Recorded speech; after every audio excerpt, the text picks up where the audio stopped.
අයිබෝන් කට්ටිට කිව්වට අද හොඳ වීඩියෝ එකක් ගේනවා කියලා සෝරි ගේන්න වෙන්නේ හේතුව තමයි අද ගොඩක් වැඩ තිබ්බේ නැහැ. ඒ වුණාට මේ වීඩියෝ එකේ පොඩි හොඳ දේවල් දෙක තුනක් තියෙනවා. එකක් තමයි යපස් කියන්නේ මොකක්ද කියලා, යපස් කොහොමද තියෙන්නේ කියලා, යකඩ කොහොමද අපිට හම්බෙන්නේ කියලා මේ වීඩියෝ එකේ තියෙනවා. අනිත් එක තමයි මෙහි වැඩ කරන එක්කෙනෙක්ගේ, ඒ කියන්නේ මේකේ මාත් එක්ක වැඩ කරන එක ගෑන් ළමෙක් ඉන්නවා, ගර්ල් කෙනෙක්. එයා මේකේ සර්විස්මන් කෙනෙක්. ඒ කියන්නේ ලංකාවේ කිව්වොත් නිකන් අපි වාහන සර්විස් කරන්න ගියාම ඔයිල් මාරු කරන්නේ, ඔයිල් මාරු කරන ෆිල්ටර් මාරු කරන එහෙම එක්කෙනෙක්. ඔයගොල්ලෝ හිතනවාද එයාගේ පඩිය කීයක් ඇති කියලා? සාමාන්‍යයෙන් එයා මාසෙකට $8,000 9,000ක් විතර හොයනවා. ඒ කියන්නේ ලංකාවේ සල්ලි වලට කන්වර්ට් කරලා බලන්න 195න් විතර වැඩි කරලා බලන්න. ඒ වගේ අවුරුද්දකට එතකොට එයා කොච්චර හොයනවද කියලා.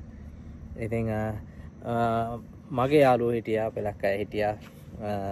අහුවාම මොකද මජන් අත ගන්න කියලා. ඒ වුණාට මේ රටේ ඒක ලොකු ඉන්ඩස්ට්‍රි එකක්. එයාගේ ප්‍රොෆෙෂන් එක ඇත්තටම ගත්තොත් එයා ජියෝලොජිස්ට් කෙනෙක්. ඒ වුණාට එයා දැන් මෙහි ඇවිල්ලා කරන්නේ මේ සර්විස්මන් කෙනෙක්ගේ කැරක්ටර් එක. මොකද ඒකේ ගොඩක් හොඳ සල්ලි මෙහි.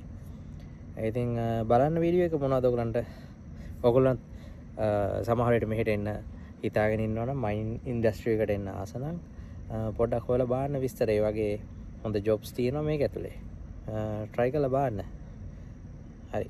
එහෙනම් අපි හෙට හොඳ වීඩියෝ එකක් ගන්න පුළුවන් වෙයි කියලා හිතලා බලමු මොකද්ද වෙන්නේ කියලා. එහෙනම් ඔක්කොටම ජය වේවා. This is how girls work.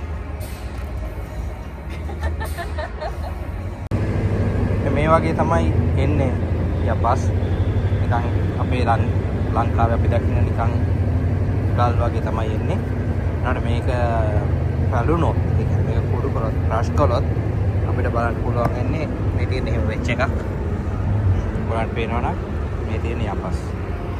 අපිට බලුවාම දිලිසෙන්නේ මේ තියෙන යපස්. මේක තමයි ග්‍රයින්ඩ් කරලා ඒගොල්ලෝ ඒක ක්වොලිටිස් වලට වෙන් කරලා වෙන රටවල් වලට යවලා මේක ප්‍රොසෙස් එකක් ගිහිල්ලා තමයි යකඩ කරලා යකඩ හදන්නේ. මේකට තමයි මේ මයිනින් ඉන්ඩස්ට්‍රි එකේ යපස්, රත්තරන්, ෆොස්ෆරස් එක ඒවා තියෙනවා. මං ඉන්න එකේ තියෙන්නේ යකඩ. මේ තමයි තියෙන්නේ. That's it.